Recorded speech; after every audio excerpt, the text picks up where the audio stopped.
నీ పసిపిల్లల ప్రాణం కొరకు నీ చేతులను ఆయన తట్టు ఎత్తుము. విలాపవాక్యములు 2వ అధ్యాయము 19వ వచనము. శిశువుకు జన్మనిచ్చిన అనంతరం వారి ఆత్మకు మరణం ఉండదు. పాపిగా మారితే పాతాళము, పరిశుద్ధముగా మారితే పరలోకం పొందుకుంటారు. మొట్టమొదటి ఉపాధ్యాయులు తల్లిదండ్రులే. దేవుడిచ్చిన బిడ్డలను బహు జాగ్రత్తగా పెంచాలి.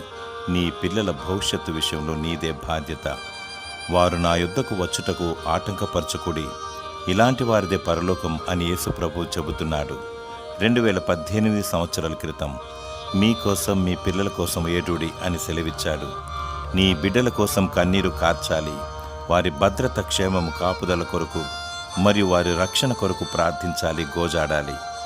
కుటుంబ ఆరాధన, సంఘ సహవాసం, సమాజానికి సహాయం చేయడం అను విషయాలను బాల్యం నుండియే బోధించాలి.